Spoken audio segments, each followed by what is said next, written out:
So I think the most important part of growing a food forest would be to start with the pollinators. And pollinators are very important if you want to grow any food.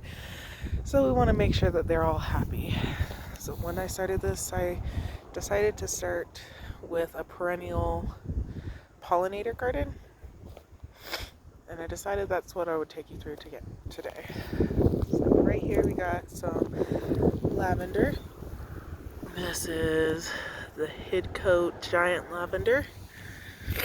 That might get a bit too big. It's right next to the driveway for our neighbors, so I'm hoping to keep it pruned down enough. We have some little ground cover. Don't mind the grass that's coming up through the mulch.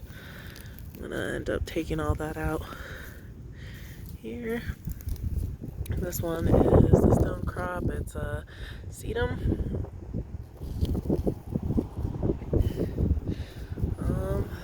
This one I didn't plant it, but sorry, I'm sniffling. I have allergies. Let's see. Hopefully that goes well. In this area, I planted 3 different types of salvias. This one is midnight. This is the smallest one I got. Hopefully it'll grow big in the coming years. Right here we have a daylily.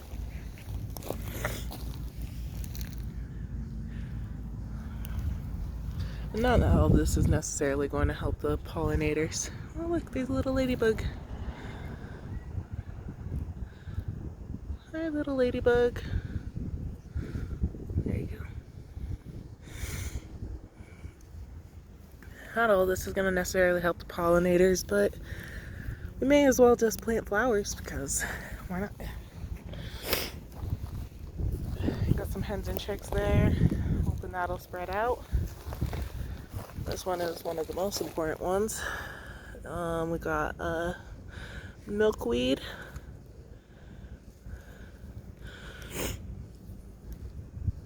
This one is especially important for monarch butterflies.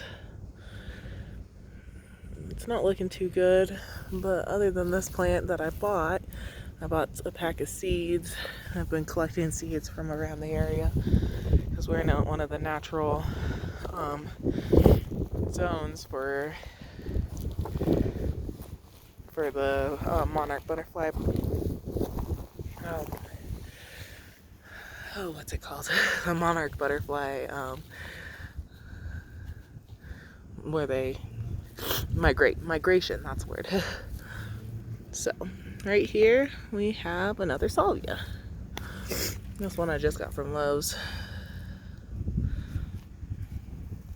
I tend to get flowers. These were planted a couple days ago. But when I buy flowers and stuff like tomatoes, I make sure that they don't have any buds on them. This one I made sure that they weren't blooming, so hopefully we get some nice blooms in there that'll bloom after they're planted instead of before they're planted and they die off. Another hen and chicks. Here we have another lavender. This lavender is a Thumbelina Lee.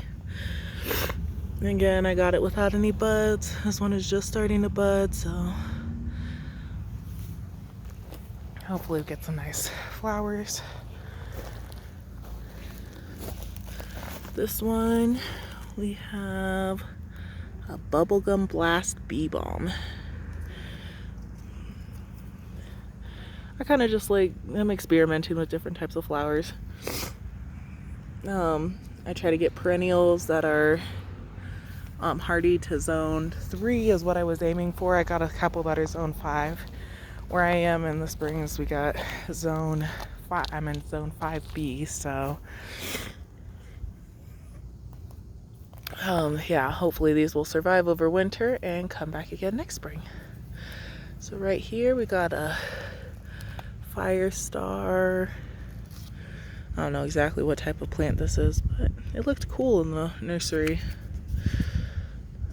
Dianthus. But yeah, I picked the one without any blooms on it yet. And there was quite a few with these pink flowers all over them. It was pretty cool. Over here we have a peony. Again, I kind of just picked it up, didn't know what I was really getting. I was just choosing things that looked pretty cool. We wanted her. There was some people in the family that wanted a rose. There we go, another ladybug. That wanted a rose. I thought that this looked pretty rose-like. So, and this is going to be hardier in our area. I had another hen and chicks. Let's see, this one is actually pretty cool. Like reddish coloring. So, this one I got from our zoo. They did not have a tag on it, so I have no clue what it is. But it looks like it's getting pretty dry, so it'll probably come out and water it. If you notice, it's a little bit wilted kind of looking. I don't know what to call that. But I can tell it just needs a little bit of water. Okay, and right here we have some, oh my gosh, Asiatic lilies. These are like tiny ones. They were pretty cool looking. I had planted some bulbs and they had like started coming up and then they kind of fried in the sun. That one's greening up a little bit. So maybe we'll still have some this year, but I don't know. It looks like, oh no, there it is. That little bulb right there. So we're kind of battling squirrels too right now, so we'll see what happens. Right here we have another daylily. I thought this one looked pretty cool. Again, it probably needs some water. We have this ice plant. And these are like succulents. Pretty cool too. Here is the third kind of salvia that I got. Or no, this is the catmint. This one, when we were at the nursery, was covered in bees. So I'm looking forward to those later on. Now this is the third kind of salvia that I got. They said that this one is good for hummingbirds and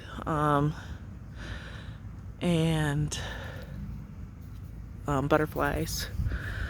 This one is Furman's red sage.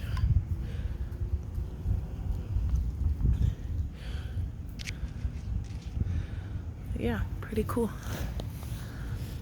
And lastly, we have over here some irises. Irises are always been one of my favorites. So the plan for this whole stretch is to let these grow out, see what happens, and then next year I'm planning on planting some bulbs before everything gets going.